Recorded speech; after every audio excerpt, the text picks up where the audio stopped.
All right, James Harnsberger here, Wealth by Design. And as promised, we have brought back Tina Dixon and Mr. Ulysses, and we're going to dig into it today. And I got just a couple of questions because what we're going to be doing is doing the follow-up. What are we doing? We're doing follow-up. We want to actually see what's going on since the last time we met here at the studio and just get some feedback. And I think if you're watching this, I think the one thing that I want to remind you is, we're not doing shit like, fix your credit and, blah, blah, blah. You can do that. What we're really trying to do and what we are doing is we're asking a different question. And here's the question. You can be thinking about it. Do you have the financial life you desire? And if you don't, maybe we got a little bit of work to do and maybe we can help. It's not complicated, right? And if you have all the money in the world that you ever want or need, you're good to go. Keep doing that. You're doing some good shit and keep doing that. And maybe mentor other people how to do that. Yeah. But if you don't have everything that you want financially, if you aren't in the position that you want to be financially, for whatever reason, doesn't matter, then maybe there's a little bit more that we can do, and maybe we can ask some different questions, not better questions, not worse questions, just different questions, right? So with that, I'm going to dig in, and my man Ulysses, and we got Tina here. I just want to start first by saying thank you, because this helps a lot of people. It helps me do a better job as a professional, helps a lot of people to hear that, oh man, I'm not the only one that's got, crazy shit going on financially. We all got it, right? And I think the thing that we're trying hardest probably to really communicate is a couple of things. We're not trying to sell anything. We're not trying to do anything. We're trying to share a process that we've worked a long time on to help people do one thing: have an effective financial life, however they define that. Yes. Okay? And I believe that the greatest potential in every person is the fact that they have a purpose in their life, okay? And everybody has a financial purpose, right? Whether it's to provide for our wife and family, or build a business, or help somebody else build their business. We have a financial purpose, right? Yes. When we get disconnected from that, it almost feels like our purpose has gone. And whenever we feel that we don't have a purpose, particularly financially, at least when I crashed and burned back in the day years ago, man, I'm telling you, I think it took longer for me to come out of it than to go through it, right? Yes. And you get like that because it leaves this sort of residue, right? You walk around with this ick feeling, right? Oh, I did something wrong, I'm a bad person. All the bullshit that goes in your brain, right? Yes. And it has nothing to do with that. What it had to do with for me was, and I'll be blunt, I just made some stupid choices. I mean, having fun on Friday night was more important than anything else that. What about wanting what you want when you want it? Yeah, when you want it and what you want, right? Yes. So for me, it was different. For everybody, I think it's different. Yeah. But the same theme shows up, right? Yes. If it ain't working, it ain't working. Yeah, you gotta take that's the same theme, right? Yes, that's the end result. So I want to start first with just Tina, if you can just, where are we today? From the last time that we met? There's been a lot that has occurred in a different direction than I had expected, but definitely eye-opening. Okay. And definitely a modification of behavior is occurring for me. So there's so many things that has occurred. One is that I take responsibility. Don't look family. At me. I'm gonna tell you. We take responsibility. I may not agree with you, so don't look at me. No, we itemize everything. We have been that's going in and out, the last 30 days. like we was instructed to. So we have lots of receipts and stuff. But in addition to that, what we found out was about so one of your podcasts spoke about the auto ships. God. Right. And embarrassingly enough, I had like 26 auto ships and Google Plays and all kind of things, right? And I never even realized how much money was going out and for stuff that I don't even use. Right. That was number one. Number two was when we started discussing the modes of money and time, then it got very emotional. Okay. And I Why? didn't want to face the truth. Why? You feeling guilty about time you can't get back? I was embarrassed or that reality sinks in. the reality set in that I'm at my age and I basically have a bunch of nothing. Right. That's it. I mean, these things hold no value when it comes to leaving some type of legacy or having something tangible in case, God forbid, if there's some kind Right. of financial crisis. What do you have? Right. And it's so eye-opening as we come into this turning of this era, the end of the old era into this new era. Right. Right. That plays a big part. And so if we don't get it now, I mean, this is like a big deal. Right. Like, I just feel like, and I told you, I believe it was divine intervention. Yeah, I agree. This is what I had been striving or struggling, trying to figure out, Right. but I didn't know how. Yeah. And I still struggle with me wanting to do things, and I just say no now. I'm trying to accept the food. I gotta stop with the Yeah, eating and out. the whole thing. Yeah, but you make a very good point because I think that's common amongst a lot of people. We don't know what we don't know until we stop and take a look. And I think it was in Buddhist philosophy where I learned this, that how do you know what you don't know? And I think the Buddha response was, when you can see what you couldn't see, then you'll know what you didn't know. That's very true. Okay, and it was a profound, very simple statement. When you can see what you could not see, then you'll know what you did not know. Like an awakening. And all we're doing is helping people see what they couldn't see. And even if that shit's right in front of us, right? Yeah. Auto ship is right. I mean, we all do it, right? It's there. And I'm not saying auto ship's bad or good, but I am saying that it's set up and the game is rigged, right? The game is rigged because they know how to make you get happy juice in your brain when you hit the buy button. They do, right? Yes. And then that thing goes off, right? So the game's a little bit rigged in that sense. And that's where I think it's a little bit predatory in the sense that it takes advantage of that weakness that people have. We all have it.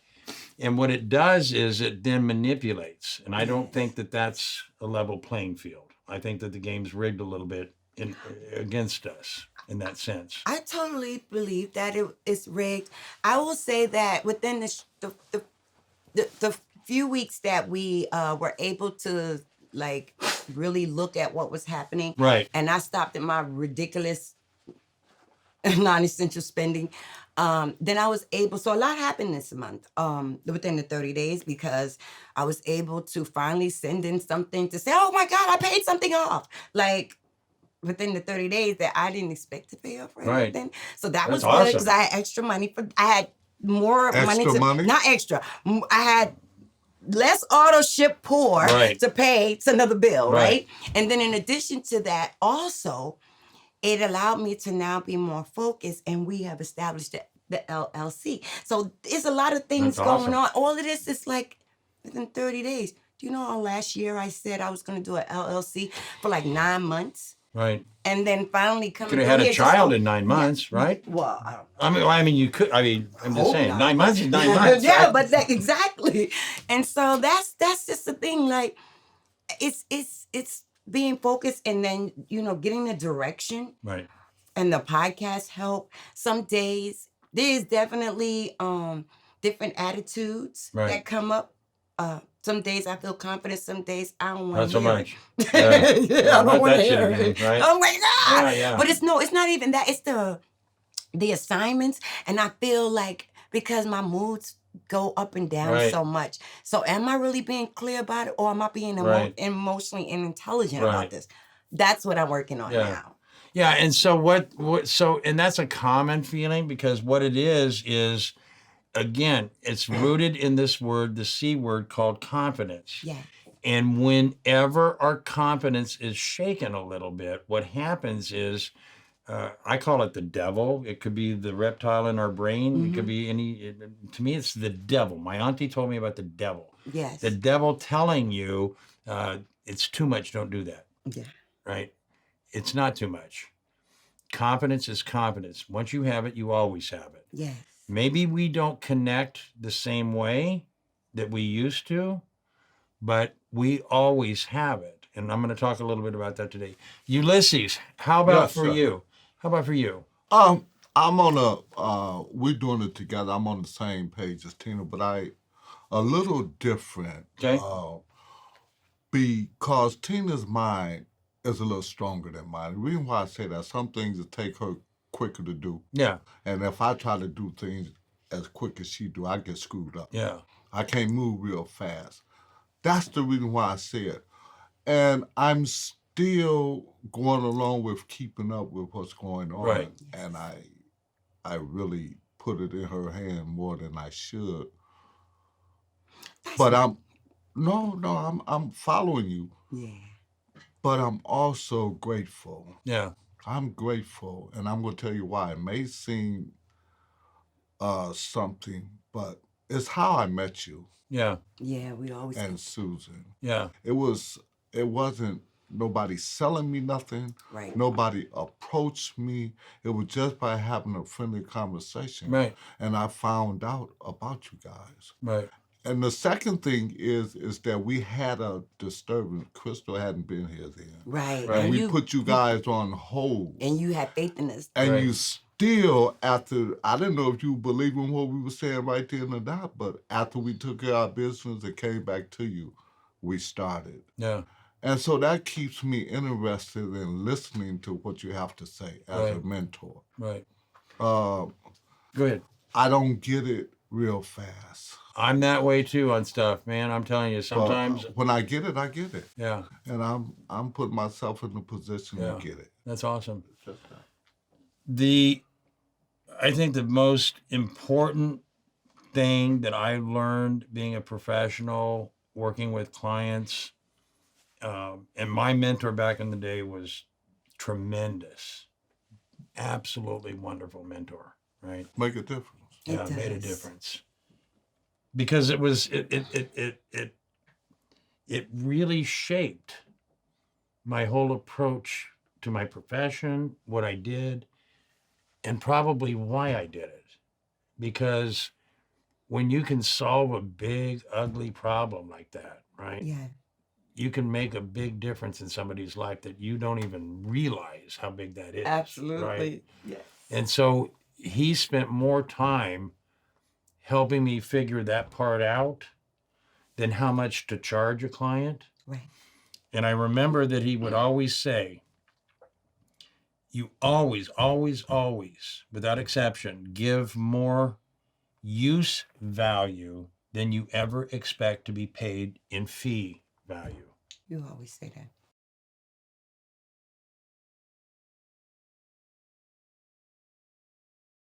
It was at first. It's like the adage in the Bible. I can give somebody a fish or teach them how to tie a hook and learn to fish, But you right? can't make it. So when I give clients, I can solve a problem Mm-hmm. on the tax side of it. I can take care of that messy part. But am I really helping the client? I'm solving a problem, and I can get paid to do that. But for me, it was a bridge to nowhere very fast because it didn't give me any sense of doing anything except just being in Back in the this cycle. mode of always solving a problem, right? Yeah. And then after several years of that, clients that came back for a second and third time with the same problem, just bigger, right? There was something wrong with that picture. And that's when I took on and went and did my legal studies, got my paralegal credentials, my pre-law, all of that. That's where the mentorship come in. Yeah, because I reached a point I just couldn't do any more than what I could do, and I wanted to do a lot more. Today, that's very different. And today, on the horizon of maybe semi-retirement to retirement, I look at that as if I can help somebody avoid the problem ever happening in the first place, that's where I want my energy to be. And that's the use value. Yes. Teaching them how their money works and mentoring them and giving them the things that they need and time that they need to figure it out. A coach teaches you nothing. A coach tells you what to do and how to do it. An advisor tells you what to do and why to do it.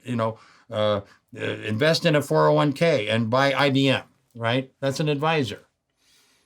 A coach can coach you in how to do yoga or any of those things, right? Yeah. What a mentor does is creates an experience that you can have doing something. Yes. Like self-help. Yeah. Because you're the one doing it. Yes. I'm just showing you how shit works and helping you figure it out to make it work for you. Yes. I'm never going to tell you what to do. We had that conversation on the first episode that we did, right? Yes. That's not my role. That's not my job. It's not my business, right? You want to know how something works? I'm there. I'm all over that. Like a duck on a June bug. I'm all over that, right? Yes. Because that is more valuable in use value than any fee that could ever be paid for that. Because once you know how to do that, you can't unknow something. It's invaluable. You said I'm all over that. I thought about Michael Korn. That's what you he mean? said when he told Okay. Trump. Okay. Anyway. When they Okay. had the No. fight, he said I'm all over that. No. Okay. I am so sorry, but That's that's all right. my watch. That's right. So Sorry. the next question that I have is the bigger question. Sitting here today, where are we going? Where are we going? Sitting here today. Where are we going? We are now going to a place where we no longer don't know where our money goes. We now know where it goes. Okay. That's like a big deal for me. Right. That's like huge. It's got to be a huge deal. That is a huge. In addition to that, we continue to follow the advisement with Alan and getting our paperwork in. So right now we're still in the Learning. The and getting doing. ready. No, we're doing. Okay, you're we're doing. doing. Yeah, No, I'm not good. gonna say. But I do understand that each stage we have to get ready for the next thing. But in the process, we have to continue to be doing. As we learn, we're still doing, like the receipts, which he didn't give himself credit for, I wanted to say, because he audits those things every night. That's awesome. He But I'm does. staying He does. open-minded so I don't slip into the abyss. What I mean by that is that it's easy for me to say that I got this. True. And do I'm too. 64 years old, still getting it. Yeah. So I don't want, if you do the same thing, I believe you're going to get what you always got. Nothing's going to change. So with me, it's not just that easy to persuade. Right. The big part of it I got over was that I'm accepting you tolerating me. No, easy because I appreciate got a hard that. ass head. You guys are. We love you. And You guys she are wonderful. helps me Oh, thank because you. I trust her opinion on a lot Yeah. of things. Yeah. And she just helped me understand and talk, even though she gets frustrated with. As Yeah. long as I don't ask her about a computer, I could get anything I want Right. from her mentally. Right. So where I'm at today is open-minded and learning. All right. Cool. You know, I wanted to summarize that to say, I think the only difference is that when the language that we use, Right. and so I'm at this point now where I am manifesting and speaking things and doing it, focusing and meditating on it. So I will never say that I'm broke. I would Right. never say that. Because that matters. I'm not broke. Yeah. I don't care what nobody's. I'm not broke. That's right. And because Tina, yeah, sure, yeah, tell them. you're broke, okay? I am not broke. There's no such thing. No, I would never claim that. No. Never. Why So did you it's say that? Because I do know that it's a big deal when I'm communicating not only with Ulysses, but even with like peers of mine and friends. It's this language of like being in the past and always feeling like it's never gonna change or, well, it's always been this way. Well, and what does that? Well, because you always keep doing. I mean, like you keep Right. seeing it the same way. But if we change, Yeah, if you the don't change way your we- point of view, nothing's going to change in what you Nothing. see. and that right? language is very important. It what is. we say to ourselves, and that's where I'm struggling because I have a lot of negative self-talk. Okay. So for me now to write these affirmations every day, It to still keep you. You know, it's just like your school when you was in college. You still use the same thinking and processing tools, and you're good at that. And I see it as